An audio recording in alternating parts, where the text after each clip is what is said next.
उत्तराखंड का चुनाव प्रचार अंतिम दौर में पहुंच चुका है। 14 फरवरी को मतदान होना है, यानी आज से 3 दिन बाद। और 14 फरवरी को 632 कुल प्रत्याशी हैं पूरे 70 विधानसभा सीट में। उनका भाग्य ईवीएम में दर्ज होगा और 10 मार्च को उस ईवीएम का पिटारे ने खुलना है, जिसमें उन प्रत्याशियों के साथ साथ राज्य की दिशा और दशा भी आगे की तय होनी है। उसी दिन ये भी तय होगा कि उत्तराखंड की राजनीति किस करवट बदलेगी। साथ में ये भी तय होगा कि जो क्षेत्रीय ताकतें हैं वो कितनी ताकतवर बनकर सामने आती है। और उस दिन ये भी तय होगा कि आपका जो फ्री डिस्काउंट का मैनिफेस्टो था उससे लोग कितने आकर्षित हुए। इन्हीं सब मुद्दों पे आज बात करने के लिए हमारे साथ 3 खास मेहमान हैं। तीनों ही उत्तराखंड के जो लीडिंग अखबार है उनके पॉलिटिकल ब्यूरो चीफ है। मैं पॉलिटिकल ब्यूरो चीफ के बारे में बता दूं कि अखबारों में पॉलिटिकल ब्यूरो चीफ का क्या काम होता है। बेसिकली जो पॉलिटिकल ब्यूरो चीफ होता है अखबार की एक मुख्य कड़ी होती है। पूरे राज्य की विधानसभा सचिवालय या जितनी भी नीति पॉलिसीज होती है उनकी रिपोर्टिंग करना और उनकी समीक्षा करना, वक्त वक्त में समीक्षा करना के अलावा जो राजनीतिक घटनाक्रम होते हैं, समीकरण होते हैं और किस ओर वो करवट वक्त वक्त में बदल रहे हैं उसकी भी समीक्षा करना, उस पर नज़र रखना पॉलिटिकल ब्यूरो चीफ का काम होता है। इसके अलावा अखबारों के पॉलिटिकल ब्यूरो चीफ इसलिए भी महत्वपूर्ण हो जाते हैं कि इस समय ग्राउंड रिपोर्टिंग में सबसे मजबूत टीम अखबारों की ही होती है। तहसील स्तर से रिपोर्टर की एक टीम होती है जो जिलों के प्रभारी से होते हुए जो यूनिट होती है जहाँ पे पॉलिटिकल ब्यूरो चीफ बैठते हैं, वहाँ तक पूरे विधानसभाओं के समीकरण और जो रुझान होते हैं उनके तक पहुँचते रहे हैं। अब वो अखबारों में उस तरह से आए ना आए ये तो उन पर निर्भर करता है, लेकिन उनके सामने उनके टेबल में पूरे राज्य का खाका होता है। तो मैं अपने मेहमानों से परिचय करा दूं। राकेश खंडूरी जी हैं, अमर उजाला के ब्यूरो चीफ हैं। मेरे उसमें राइट हैंड में नवीन थलेड़ी जी हैं, हिंदुस्तान के ब्यूरो चीफ हैं। और विकास दूलिया जी हैं, ये जागरण के ब्यूरो चीफ हैं। मैं सबसे पहला सवाल ये करना चाहता हूँ, मतलब हम पॉलिटिकल रुझानों में या पॉलिटिकल जो समीकरण है उसमें तो आएंगे, लेकिन क्योंकि तीनों ही बड़े अखबारों को रिप्रेजेंट करते हैं तो कुछ सवाल हम शुरुआत के अखबारों से भी, अखबारों का जो एक अभी जो पैटर्न है उस पर भी हम पहले थोड़ा बात कर लेते हैं। मैं राकेश जी से ये जानना चाहता हूँ कि राकेश जी, अभी अखबारों में जैसे एक दौर था कि अखबार पूरे राज्य में एक नज़र बनाते थे लोगों की, एक पूरा प्रशासन बना देते थे कि अखबार ने जो लिख दिया कि इस प्रत्याशी की इस क्षेत्र में एज है। हालांकि उसमें विज्ञापन भी कम होते थे, तो लेकिन आज के दौर में जब डिजिटल मीडिया आ गया है और लोगों को तुरंत, हर आदमी के पास फ़ोन है और वो खुद भी अपना एक पत्रकार है, तो आदमी अगले दिन का वेट क्यों करे? तो इसमें थोड़ा आप मनमीत जी देखिए, अखबार का महत्व कम से कम उत्तराखंड जैसे राज्य में जो भौगोलिक परिस्थितियों में थोड़ा कठिन भी है दूसरे मैदानी राज्यों से, तो मुझे लगता है उसका महत्व तो रहेगा, हमेशा रहेगा। दूसरी बात है कि जहाँ तक डिजिटल मीडिया की बात है, सोशल मीडिया निश्चित तौर पर है, उस पर उसने जो है कंपटीशन तो पैदा किया है, लेकिन अखबार जो है, अखबार के पास समय होता है, क्योंकि डिजिटल मीडिया में जो खबरें आती हैं, जो सूचनाएं आती हैं, वो बहुत मतलब वो मेच्योर चीज़ें नहीं होती हैं, बहुत परिपक्व नहीं होती हैं। और जब तक अखबार उसको डेवलप करता है, अखबार सारे पक्षों को सुनता है, उसके बाद जब अखबार में छपती है तो विश्वसनीयता अखबार की आज भी बनी हुई है, क्योंकि उसके पास एक समय है उस खबर को क्रॉस चेक करने का, उसके तथ्यों की पड़ताल करने का। तो इस विश्वसनीयता के कारण लोग जो है अखबारों पर ज़्यादा भरोसा करते हैं, और वो पूरी सूचना वो डिजिटल मीडिया में देख लेते हैं, टीवी चैनल पर खबर पढ़ लेते हैं, उसके बाद भी अगले दिन वो अखबार में उसकी पुष्टि करते हैं कि अखबार में वो छपा है कि नहीं छपा है। जब वो अखबार में पढ़ते हैं तब उनको तसल्ली होती है कि यह सही होगा। तो मेरे हिसाब से अखबार का महत्व हमेशा बना रहेगा। लेकिन जैसे ये तो कह रही कि ट्रेडिशनल जवाब है एक अखबार की तरफ से कि लेकिन इस एक डिजिटल मीडिया का एक जो पैरेलल खड़ा हो गया है उसमें उसी का एक हो सकता है, इसको खौफ भी बोल सकते हैं और एक उसकी ज़रूरत भी बोल सकते हैं कि अखबारों ने भी आज डिजिटल मीडिया प्लेटफॉर्म अपने खड़े किए हैं। मतलब अखबारों के जो रिपोर्टर्स होते हैं उनकी डिजिटल में पहले खबर आ जाती है। हाँ, कुछ एक्सक्लूसिव खबर अखबारों के लिए अगले दिन होती है। तो दूसरी बात मैं थोड़ा आपसे ये जानना चाह रहा था कि अखबार एक बहुत लोगों की शिकायत रहती है कि अखबारों में एक नया पैटर्न आया है पेड न्यूज़ का, और एक जो न्यूज़ होती है तो उसमें फ़र्क पता नहीं चलता। ये तीनों अखबारों के साथ है कि क्या बार जनता को पता नहीं चल पाता, तो वो पता करने के लिए क्या कोई मानक होते हैं या कुछ स्पेशल उसके फॉन्ट साइज चेंज होते हैं? देखिए, वो तो मेरा अपना मानना है। जहाँ तक मैं अपने अखबार की बात करता हूँ, जिस अखबार में मैं काम करता हूँ, तो हम जब खबर लिखते हैं तो हमारे यहाँ रोज़ जो हमारा केंद्रीय दफ्तर है नोएडा है, वहाँ से हमें एडवाइजरी इस तरह की आती रहती हैं कि भाई पेड न्यूज़ नहीं होनी चाहिए, और तमाम ऐसे गाइडलाइन रोज़ रोज़ कोई ना कोई हमारे पास एक चिट्ठी आती है इसको लेकर। और हमने, आपको मालूम है, आप प्रिंट में रहे हैं, तो ये तीनों विभाग अलग अलग हैं। विज्ञापन अलग भी होता है, और सर्कुलेशन का अलग डिपार्टमेंट होता है, एडिटोरियल का अलग डिपार्टमेंट होता है। तो इन तीनों को हम मिक्स नहीं कर सकते। जहाँ तक आप कह रहे हैं कि एडिटोरियल, तो उसके ऊपर तो स्पष्ट लिखना पड़ता है, नहीं तो चुनाव आयोग के पास पूरी टीम है, वो पूरी निगरानी करती है, वो देखती है कि ये प्रायोजित खबर है या ये एक नेचुरल खबर है। तो मुझे नहीं लगता कि अभी कम से कम उत्तराखंड में मैं नहीं मानता कि कोई अखबार, खासतौर पर मुख्य धारा के जो प्रमुख अखबार हैं, वो इतना दुस्साहस कर रहे होंगे कि वो मतलब इतना खुलकर जो है वो किसी प्रत्याशी के समर्थन में। अब तो हमारे लिए, एक तरह से देखा जाए तो हमारे लिए रिपोर्ट लिखना थोड़ा इस मायने में थोड़ा कठिन हो गया है कि अब हम किसी के बारे में तटस्थ राय भी नहीं रखने में थोड़ा हिचकते हैं। पहले, आज से मतलब एक दशक पहले, एक रिपोर्टर जब खबर लिखता था तो वो स्पष्ट कर देता था कि कौन प्रत्याशी हार रहा है, कौन प्रत्याशी जीत रहा है। लेकिन आज की स्थिति ये है, आज का दौर ये है कि आज हम जब लिखते हैं तो हमें बहुत ध्यान रखना पड़ता है कि हमारे एक शब्द से, हमारे एक वाक्य से किसी प्रत्याशी को फ़ायदा ना हो जाए। तो हमें इतना ख्याल रखना पड़ता है। तो मुझे नहीं लगता कि एक रिपोर्टर के लिए पेड, मतलब वो ऐसा कुछ कर सके। खास तौर पर मुख्यालय में बैठने वाला रिपोर्टर, उस पर तो कई तरह के कई ऐसे तंत्र हैं जो उन पर निगाह रख, राजनीतिक दल के प्रत्याशी की निगाह होती है, सिस्टम की निगाह होती है। तो मुझे नहीं लगता कि इतना आसान ये है पेड न्यूज़ को लेकर। और जहाँ तक उसकी बात है, मार्केटिंग की बात है, तो वो उनका अपना अपना हिसाब किताब है, उससे एडिटोरियल का कोई लेना देना नहीं है। मैं नवीन जी से ये पूछना चाहता हूँ कि सर, जैसे आजकल डिजिटल प्लेटफॉर्म की एक बाढ़ सी है, मतलब एक कहीं पे घटना हो तो उसके एक साथ व्हाट्सअप में एक बौछार सी हो जाती है। तो एक टाइम पे, क्योंकि आप लोगों का लंबा अनुभव रहा है, आप लोगों ने पत्रकारिता के यहाँ पे शुरुआत, मतलब देहरादून में जो बड़े अखबार थे उनकी स्तंभ भी रहे हैं आप लोग। तो आज के वक्त में इन जो ये सोशल मीडिया प्लेटफॉर्म है या जो ये डिजिटल पोर्टलों की बाढ़ सी है, इससे कहीं ना कहीं पत्रकारिता में कोई प्रभाव पड़ा है? मतलब आप लोग जैसे कहीं इससे प्रभावित होते हैं लिखते हुए? देखिए मनमीत जी, जब से सोशल मीडिया प्लेटफॉर्म आया तो इससे पत्रकारों पे थोड़ा प्रेशर तो पड़ा।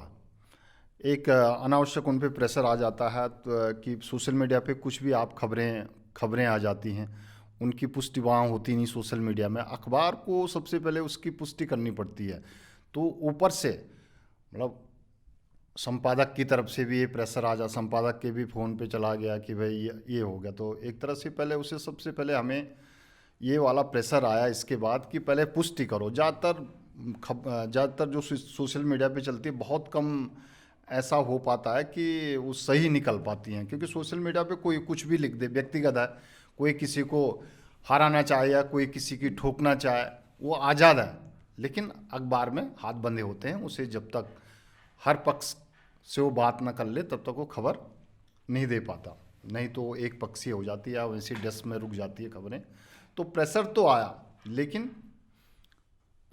प्रिंट में थोड़ा विश्वसनीयता भी बरकरार है उसकी। जैसे अभी तक हमारे राकेश खंडूरी जी ने बताया कि ठीक है, प्रिंट की वैल्यू रहेगी और आगे भी रहेगी। तो मेरा भी यही मानना है कि वो तो रहेगी स्वाभाविक रूप से, क्योंकि विश्वसनीयता उसी की है, प्रिंट की अभी।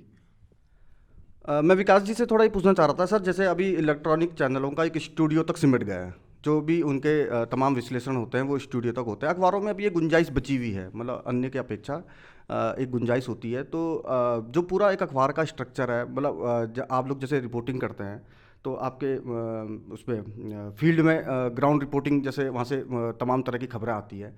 तो ये जो आप लोग इसको कहीं से, जैसे किसी विधानसभा से कोई खबर आई तो आप उसको क्रॉस चेक कैसे करते हैं? मतलब आप लोगों के क्या मानक होते हैं कि उसमें क्या बैलेंस्ड रहे, या हमारे तक जो पहुँचे हम उसको आगे तक कैसे पहुँचाएं?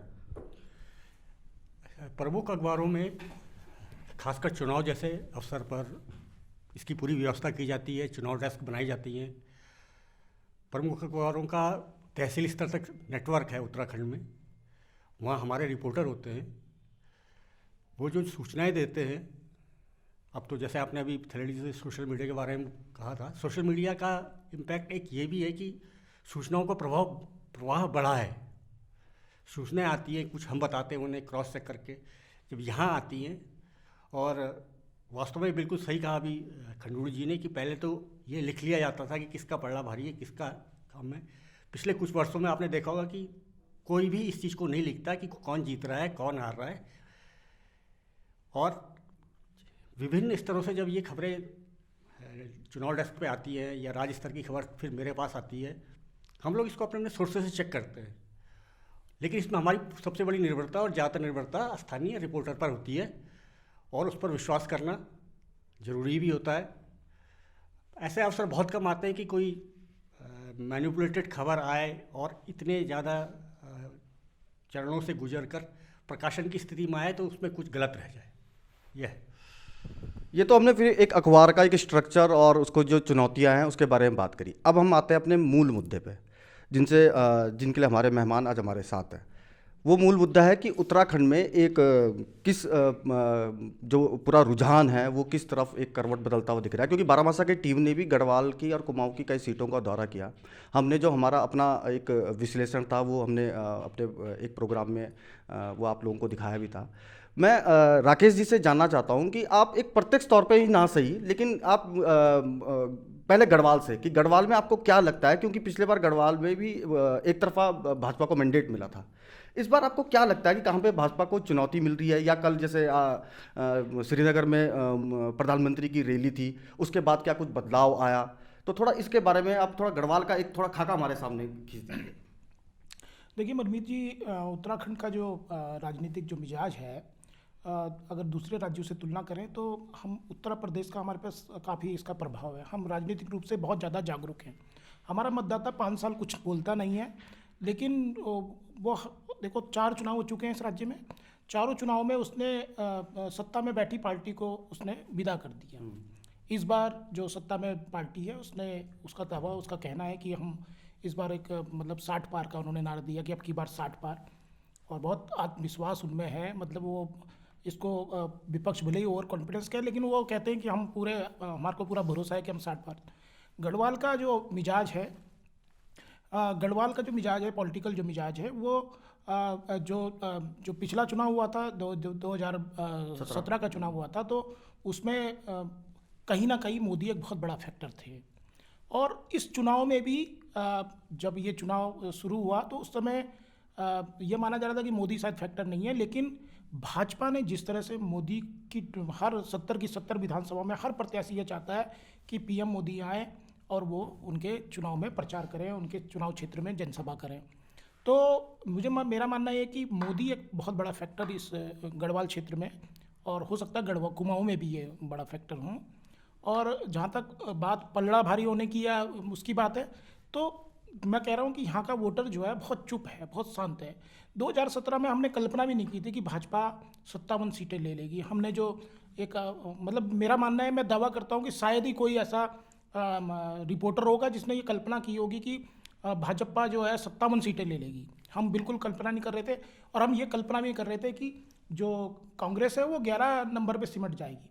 तो उसको देखते हुए मैं नहीं मानता कि अभी भी हम कोई मतलब कोई वो कर सकते हैं कोई लेकिन इस बार क्या 57 सीटों का तरह जो मैंडेट था, आपको लगता है कि इस बार भी एक मोदी की इतनी अपार लहर है कि 57 सीट या उससे 50 का आंकड़ा भाजपा?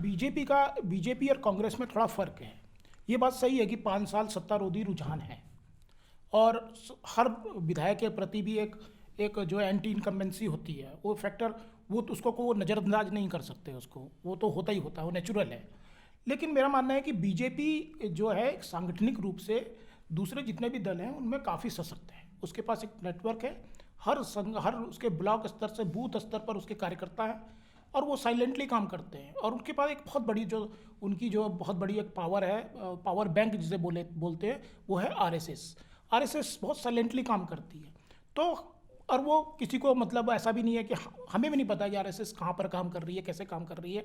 तो वो जो है वो हमारी निगाहों में मतलब हम सतही तौर पर तो हम देख रहे हैं कि सतही तौर पर तो हम एक अनुमान लगा सकते हैं कि भाजपा कमज़ोर दिख रही है या कांग्रेस कमज़ोर दिख रही है, लेकिन आंतरिक रूप से वो मजबूत है या सशक्त है या कमज़ोर है, ये आकलन करना हमारे लिए मुश्किल है।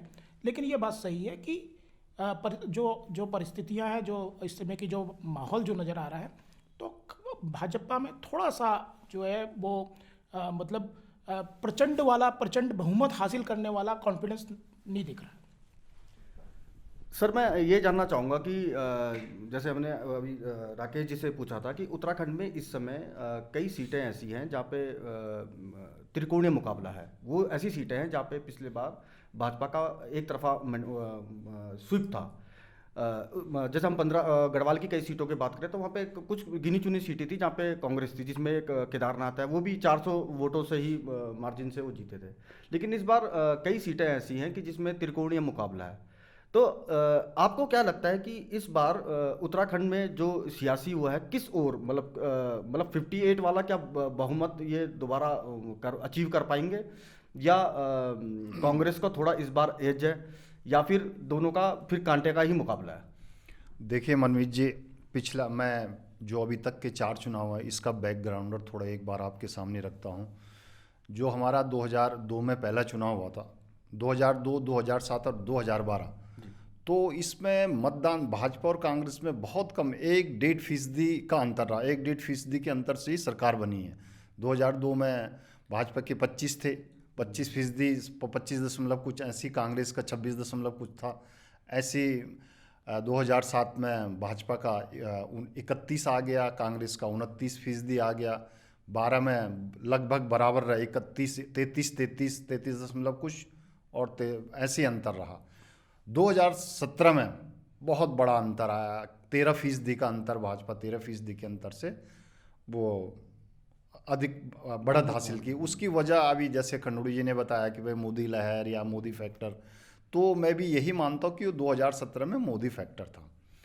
अब बात आती है, आपने कहा कई बहुत जगह त्रिकोणात्मक मुकाबला है। भाजपा और कांग्रेस में लगभग 15-16 बागी ऐसे हैं, मजबूत बागी हैं। एक तो बागियों की वजह से 15 सीटों पे त्रिकोणात्मक मुकाबला है।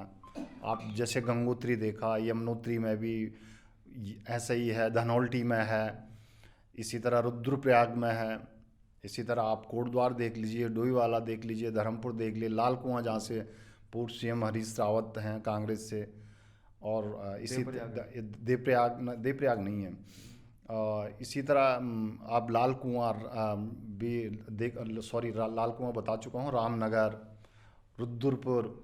तो 14-15 सीटें ऐसी हैं जहाँ पे तो बागियों की वजह से है। इसके अलावा इस बार सबसे नई चीज़ ये है कि आपकी भी एंट्री हुई उत्तराखंड में, तो आपकी एंट्री होने से जो उत्तराखंड का जो तराई क्षेत्र है उसमें ये चांस बने हैं त्रिकोणात्मक कई जगह। जैसे खुद जहाँ से सीएम पुष्कर धामी चुनाव लड़ रहे हैं, खटीमा से, वहाँ पे कलेर हैं आपसे, कलेर का एक कद है, चूँकि वो पहले आपके यहाँ पे संयोजक रहे, अध्यक्ष भी उन्होंने बनाया था, तो थोड़ा बहुत वो वहाँ पे करेंगे। और इसके अलावा हरिद्वार की 3 सीटें, आप हरिद्वार शहर, रानीपुर और ज्वालापुर छोड़ दें तो सभी 6 सीटों पे तो त्रिकोणात्मक में। खानपुर में मुझे चतुष्कोणीय लगता है, वहाँ पे एक निर्दलीय भी हैं, तो उसकी वजह से वहाँ पे चतुष्कोणीय मुकाबला दिख रहा है। तो लगभग 27 सीटें हमारे ऐसी हैं जिन पे कुछ भी कहना ठीक नहीं है। तो आप 70 में से 27 घटा लीजिए, इन सीटों पे सीधा सीधा मुकाबला होगा। तो सीधा सीधा मुकाबला होगा तो भाजपा कांग्रेस इन 27 में से जो 15 सीट जीत गया, 15-18 तक, तो स्वाभाविक है कि सरकार उसी की आएगी।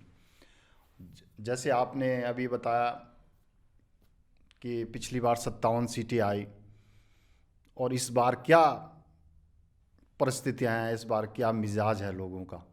देखो अभी तक तो लोग साइलेंट हैं, ऐसा उत्साह भी नहीं दिख रहा है लोगों में कि जैसे पिछली बार दिख रहा था।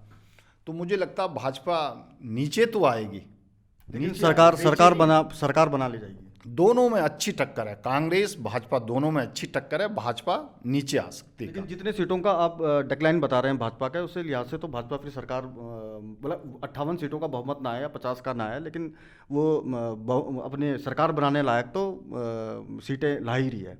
मतलब एक तरह से लब्बो लुआब ये अभी नहीं है। मैं तो ये कह सकता हूँ कि दोनों में कांग्रेस भाजपा में टक्कर है। थोड़ा सा रोचक आपकी वजह से इसलिए बना कि जो नुकसान भाजपा को हो सकता था, पहले भाजपा को नुकसान होता ज़्यादा अगर आप नहीं रहती इन चुनाव में, आपके आने की वजह से थोड़ा सा भाजपा को राहत मिली, हालांकि सीटें इनकी कम होंगी। सर खटीमा सीट में क्योंकि हमारी हॉट सीट है खटीमा सीट, और वहाँ पे सीएम हमारे धामी जी वहाँ पे वो भी हैं, उठे हुए हैं। वहाँ पे ये सुनने में आ रहा है कि थारू इस बार थोड़ा उनसे नाराज चल रहे हैं और इस कारण वो सीट थोड़ा फंसी हुई भी है। तो आपको क्या लगता है खटीमा सीट का, क्या वो एक तरफा धामी जी उसको निकाल ले जाएंगे या उनको ज़बरदस्त चुनौती मिलेंगी या वो नहीं निकाल पाएंगे? नहीं, मुख्यमंत्री होने का जो फ़ायदा किसी प्रत्याशी को होता है वो धामी जी को भी मिल रहा है। भुवन कापड़ी जो कांग्रेस से उनके खिलाफ खड़े हैं, पिछली बार भी उनके सामने थे और बहुत ज़्यादा अंतर से नहीं हारे थे। तीसरा, जो वहाँ आम आदमी पार्टी के कलेर खड़े हैं वो कितने मत ले जाएंगे, इस पे भी परिणाम काफ़ी डिपेंड करेगा। थारू जो जनजाति है, मुझे नहीं लगता कि एक सीट पर वो कोई इतना डिसाइडिंग फैक्टर होगा कि उससे हार जीत तय हो, लेकिन इतना जरूर है कि आप पार्टी की जगह जो वोट लाएगी उस पर प्रत्यक्ष तौर पर नुकसान आपको किसका लगता है, कांग्रेस का या मुझे लगता है कि आम आदमी पार्टी को मिलने वाले वोटों में अधिकांश हिस्सा कांग्रेस का होगा। भाजपा क्योंकि दावा करती है, और हमने देखा भी है पिछले 20-21 साल में उत्तराखंड में, एक कैडर आधारित पार्टी है, उसके मतदाता भी एक निश्चित तबका है। हाँ, अभी थलेडी जी ने एक आंकड़ा दिया था कि 33% वोट पिछले 2-3 चुनाव का यह है कि भाजपा कांग्रेस का जो कोर वोट है वो लगभग 32-33% है। पिछली बार 2012 के मुकाबले कांग्रेस ने उत्तराखंड में केवल 0.3536% कम वोट लिए, लेकिन भाजपा ने लगभग 13% वोट ज़्यादा लिए, जिससे कि दोनों के बीच में 46 सीट का अंतर आ गया था। ठीक है, अब वो भाजपा की कोशिश होगी कि ये अतिरिक्त 13% जो वोट है उसमें से 7-8-10% तक वो अपना रिगेन करे, और कांग्रेस की भी वही कोशिश है कि उसका अधिकांश हिस्सा वो ले। 1-2% आगे पीछे होने से 10 से 12 सीटों का फर्क भी पड़ सकता है। सर खटीमा जैसे हालात क्या आपको लाल कुआं में भी लगता है? क्या लाल कुआं आपको लगता है कि हरीश रावत जी की सीट वहाँ पे भी मतलब उनको भी बहुत चुनौती मिल रही है, या आपको लगता है कि एक तरफा? ये चुनाव है तो चुनौती तो इसमें निश्चित रूप से होगी, एक तरफा नहीं कह सकते। लेकिन हरीश रावत पहले हरिद्वार में से चुनाव लड़ना चाहते थे, फिर रामनगर से टिकट हुआ, फिर वहाँ गया। तो ये हालांकि कांग्रेस का आंतरिक मामला है, लेकिन भाजपा ने इसको कैश किया है। लेकिन फिर भी जो फ़ायदा धामी जी को खटीमा में है, वो फ़ायदा कांग्रेस का सीएम चेहरा घोषित न होने के बावजूद हरीश रावत को लाल कुआं में मिल रहा है। मैं राकेश जी जानना चाह रहा था आपसे कि जैसे अभी तक चुनाव आयोग की एक प्रतिबंध था कि उसमें रैलियों में और जुलूसों में और वर्चुअल रैली का एक सारे पार्टियों को वर्चुअल रैली करनी थी। हालांकि अब वो जो प्रतिबंध वो हटा दिए गए हैं और उसके बाद यहाँ पे मोदी जी की या उनकी राहुल जी की जनसभाएं भी हुई। अगर जब तक वर्चुअल रैली था, आपको क्या लगता है कि उसमें कौन सी पार्टी को ज़्यादा फायदा हो रहा था और कौन उसको किसको उसमें नुकसान हो रहा था? देखिए, जहाँ तक सांगठनिक नेटवर्क के मामले में बात करें तो भाजपा निश्चित तौर पर सभी राजनीतिक दलों पर काफ़ी आगे है, सभी राजनीतिक दलों से। लेकिन वर्चुअल का एक ऐसा वो है, क्योंकि वर्चुअल का जितना भी वर्चुअल माध्यम जो चुना, AICC पूरी तरह से इसमें जुटी हुई थी कांग्रेस के लिए। तो उधर आम आदमी पार्टी तो शुरुआत से ही दिल्ली में तो उसने पूरा वर्चुअली, मतलब पिछला इलेक्शन भले ही वर्चुअल नहीं था तो लेकिन उसने वर्चुअल माध्यम का सबसे ज़्यादा इस्तेमाल आम आदमी पार्टी ने किया। और बीजेपी के पास तीनों ही राजनीतिक दलों ने इस माध्यम का सबसे ज़्यादा इस्तेमाल किया है।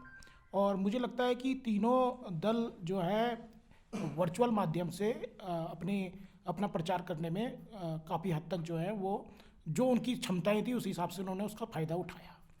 तो मुझे लगता है कि बीजेपी वर्चुअल माध्यम से अपना प्रचार करने में काफ़ी मतलब मेरे को लगता है कि बढ़त में रही है, क्योंकि नेटवर्क बहुत बड़ा था और उसके पास टीम थी, उसके पास संसाधन बहुत है और उसके हर जिले में उसके अपने दफ्तर हैं, कार्यालय हैं, हर मतलब मंडल स्तर तक और यहाँ तक कि बूथ स्तर तक उसने व्हाट्सएप ग्रुप बना रखे हैं। तो मेरे को लगता है कि कम से कम वो अपनी बात अपने कार्यकर्ता तक पहुंचाने में तो कामयाब रही है। जनता तक को तो मैं कह नहीं सकता हूँ, लेकिन अब जो उसका अपना एक नेटवर्क है उसको अपनी बात पहुंचाने में बीजेपी कामयाब रही है। इसके बनिस्बत जहाँ तक कांग्रेस की बात है, तो कांग्रेस निश्चित तौर पर एक कैडर बेस, मतलब कांग्रेस का भी अपना कैडर है, लेकिन उनका संगठन में पिछले 5 सालों में सांगठनिक स्तर पर इतना उथल पुथल इस तरह से रहा है कि मतलब वो उस उस तरह का, मतलब अगर कंपैरिजन करें बीजेपी से नेटवर्क के, सांगठनिक नेटवर्क के तौर पर, तो बीजेपी आगे है कांग्रेस से, तो उसका लाभ निश्चित तौर पर उसको मिला होगा। ये तीसरे जो हमारे क्षेत्रीय ताकतें हैं, चाहे उसको यूकेडी को ले लीजिए या फिर इस बार तो आप भी ज़्यादातर सीटों पे है ही, उनके सीएम कैंडिडेट गंगोत्री से हैं। इनका भविष्य आपको क्या लगता है? क्या ये यूकेडी और क्या आप ये आम जनता को क्या मतलब कुछ सीटें इनकी निकल सकती है? या जैसे यूकेडी का हम कई जगह ये सुन रहे थे जब हमने ग्राउंड रिपोर्टिंग करी कि गढ़वाल से उनकी एक सीट मजबूत है और कुमाऊं से भी उनकी एक सीट मजबूत है, लेकिन आपका हमें गढ़वाल से या कुमाऊं से तराई से उनका थोड़ा मजबूत वो हो रहा था। तो आप कैसे देखते हैं, आप और यूकेडी का उत्तराखंड के आने वाले? देखिए, जहाँ तक उत्तराखंड क्रांति दल का सवाल है, तो उत्तराखंड क्रांति दल बेसिकली वो एक जनभावनाओं से जुड़ी हुई पार्टी है। बेशक कोई भाजपा का समर्थक हो चाहे कांग्रेस का समर्थक हो, लेकिन वो कहीं ना कहीं मतलब उसकी एक सहानुभूति, एक पर्वतीय जनमानस होने के नाते उसकी एक सहानुभूति उस पार्टी के प्रति रहती है, एक लगाव सा है उसके प्रति। लेकिन जहाँ तक राजनीतिक दल के तौर पर है, तो वो क्योंकि वहाँ मेरा मानना है कि अगर यूकेडी शुरुआत से ही अगर सही ढंग से चलती, अगर वो एक क्षेत्रीय राजनीतिक ताकत के तौर पर काम करती, तो निश्चित तौर पर आज वो सत्ता की भागीदारी होती, मतलब वो सत्ता में एक तीसरी ताकत के रूप में निश्चित तौर पर वो स्थापित रहती। और तमाम मतलब अस्थिरता के बावजूद, तमाम अव्यवस्थाओं के बावजूद आज भी यूकेडी अगर लोगों की जुबान पर है, तो ये मतलब ये इस बात को प्रमाणित करता है कि वो एक भावनात्मक जो उसका एक स्वरूप है वो हमेशा रहेगा। जहाँ तक आम आदमी पार्टी की बात है, तो आम आदमी पार्टी ने मतलब मेरे को लगता है कि इस बार शुरुआत में उसने कोशिश की कि वो सभी 70 सीटों पर चुनाव लड़ेगी और सत्ता की, मतलब वो सत्ता में आने का भी सपना देख रही थी। लेकिन जो चुनाव का जो अंतिम चरण था, जब चुनाव अपने परवान पर चढ़ने लगा, तो ऐसा लग रहा है कि जैसे उसने मतलब वो लूज कर दिया हो, कुछ छूट रहा है उससे, क्योंकि उसका कॉन्फिडेंस उस तरह का नहीं दिख रहा है जैसा कि चुनाव में शुरुआत में उसका दिख रहा था। हालांकि अरविंद केजरीवाल भी आए और मनीष सिसोदिया भी लगातार प्रचार कर रहे हैं, लेकिन आम आदमी पार्टी, जो मेरा अपना मानना है कि आम आदमी पार्टी इस चुनाव में भले ही चाहे 5 या 10% वोट ले, लेकिन 2027 में जो चुनाव होगा उसमें अगर आम आदमी पार्टी इसी तरह से चलेगी, तो 2027 में आम आदमी पार्टी एक बड़ा राजनीतिक फैक्टर होगा चुनाव में। नवीन जी, मैं जानना चाह रहा था कि जैसे इस बार के जो आप लोगों ने पिछले काफ़ी टाइम से चुनावी रिपोर्टिंग कर रहे हैं, तो आपको क्या लगता है इस बार की रिपोर्टिंग करके कि ये चुनाव क्या मुद्दों पे लड़ा जा रहा है, या एक तरह से हर पार्टी कुछ ना कोई ऐसे भावनाओं के साथ लोगों को अपने तरफ आकर्षित कर रही है? हालांकि इसमें आपने एक शुरुआत भी की थी, उसने तमाम तरह के फ्री डिस्काउंट ऑफर भी दिए थे। तो आपको लगता है कि उत्तराखंड की जनता ये जो पूरा नैरेटिव है, पूरा एक जो इस बार उत्तराखंड के चुनाव का डिस्कोर्स बना है, उसमें जो मूल मुद्दे थे, चाहे वो भू कानून हो, चाहे वो तमाम जल जंगल ज़मीन के बेरोजगारी हो, ये हो, वो उभर के लोगों के सामने आ पाए, या फिर लैंड जिहाद जैसे भी बीजेपी के उसमें था, कांग्रेस का फिर अपना एक दूसरे मुद्दे थे, वो प्रत्यक्ष तौर पे सामने आ पाए? देखिए मनमीत जी, चुनाव में कभी विकास बहुत कम बार मुद्दा बन पाता है। इसी बार का आप आचार संहिता लागू होने के बाद से ना भाजपा अपनी उपलब्धियां जनता तक पहुंचा पाई। भाजपा सरकार ने भी कभी बहुत अच्छी योजनाएं लॉन्च की, जैसे आयुष्मान है, महिलाओं को संपत्ति में अधिकार की बात है, महिला समूह को 5 लाख तक ऋण की बात है। ये मुद्दे गौण, ग्रीष्मकालीन राजधानी है, भाजपा बता ही नहीं पा रही अपनी उपलब्धि। इसी तरह कांग्रेस भी मुद्दा नहीं उठा पा रही। बेरोजगारी यहाँ पे इतना बड़ा मुद्दा है, कांग्रेस उठा ही नहीं पा रही उसे। आपका महंगाई इतना बड़ा मुद्दा है, सीधे एक दूसरे पे आरोप प्रत्यारोप चल रहे हैं। या जैसे अभी बीच में आया एक यूनिवर्सिटी वाली बात आ गई कि जी यूनिवर्सिटी पे ये हो गया, मुस्लिम यूनिवर्सिटी। हाँ मैं नहीं बोल सकता, लेकिन एक यूनिवर्सिटी वाली बात आई ऐसी, तुष्टिकरण वाली बात, इस टाइप में सब मुद्दे गायब हैं चुनाव से। आरोप प्रत्यारोप या तुष्टिकरण वाली बात, कोई अपना जनेऊ दिखा रहा तो कोई मंदिर जा रहा है तो कोई स्नान कर रहा गंगा जी में, तो इस तरह के मुद्दे हावी हो रखे हैं। विकास जैसे जो मुद्दा बनना चाहिए था या जो ज्वलंत मसले हैं उत्तराखंड के, स्वास्थ्य हो चाहे हमारा शिक्षा हो, पहाड़ में शिक्षक नहीं दूरस्थ क्षेत्रों में, ये बन नहीं पाते, कभी नहीं। आपदा में हम हर साल 50-60 लोग तो आपदा में वैसे ही मर जाते हैं, लेकिन ये कभी मुद्दा नहीं बन पाता, प्लान नहीं बन पाता। जैसे एक हमने आयोग गठन किया सरकार ने, लेकिन उसके बाद क्या हुआ, कोई उस पर पूछता नहीं है। तो ये बात सही है कि कभी भी मुद्दा चुनाव में, विधानसभा के चुनाव में कभी बन नहीं पाया मुद्दा, या वो सरकार की एक सरकार ना अपनी उपलब्धियां बता पाती ना विपक्ष मुद्दा बना पाता। तो दोनों को मैं इससे कमज़ोर मानता हूँ उत्तराखंड में कि ये सही मुद्दों पे चुनाव नहीं लड़ पाते। सर मैं आखिरी सवाल पूछ रहा हूँ आपसे, इसके बाद हम रैप अप करेंगे इसको। मैं ये जानना चाह रहा हूँ कि उत्तराखंड में मुद्दों की कोई कमी नहीं है, चाहे वो भावनात्मक मुद्दे हो, चाहे वो आपके तमाम रोजगार के मुद्दे हो, चाहे वो इकोनॉमिक्स से रिलेटेड मुद्दे हों, लेकिन चुनावों का जब अंतिम चरण आता है तो वो मुद्दे बैकफुट में धकेल दिए जाते हैं। और उसके अलावा जो वैसे मुद्दे हैं एक खौफ के, डर के, तो ये मुद्दों का तरमीम हो जाना दूसरे भावनात्मक उसमें, ये उत्तराखंड में मतलब ये कैसे सफल हो जाता है, और क्यों ये स्टैंड, मतलब ये जो जनता के जो तमाम स्टैंड है ये क्यों आगे फ्रंट फुट से बैक फुट में आ जाते हैं?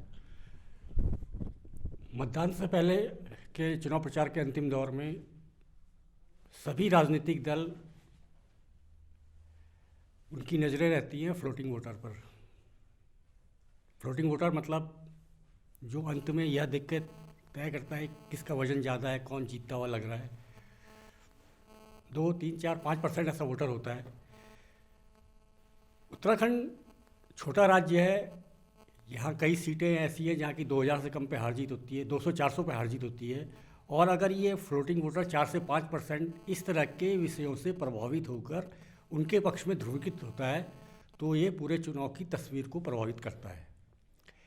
इसलिए 1 महीने के अभियान में सरकार की उपलब्धियाँ सत्ता पक्ष गिनाता है, सरकार की नाकामियाँ विपक्ष गिनाता है, लेकिन आखिरी के 2-3 दिन में पूरा चुनाव अभियान, क्योंकि उत्तेजना का दौर होता है या कुछ और भी कह लें, वो इस तरह के मुद्दों पे केंद्रित हो जाता है। यही उत्तराखंड में भी आपको पिछले 2-3 दिन से होता हुआ नज़र आ रहा है। तो आशा करते हैं कि आपको ये चर्चा हमारी अच्छी पसंद आई होगी हमारे तीनों गेस्टों के साथ, और इसी के साथ हम अपनी ये चर्चा समाप्त करते हैं। आप प्लीज़ बारामासा देखते रहिए। हमारी इस समय 2 टीमें, एक गढ़वाल में विभिन्न विधानसभाओं का दौरा कर रही है और एक हमारी कुमाऊं में दूसरी टीम दौरा कर रही है। हमारे आने वाले दिनों में भी कई प्रोग्राम आते रहेंगे, तो देखते रहिए बारामासा।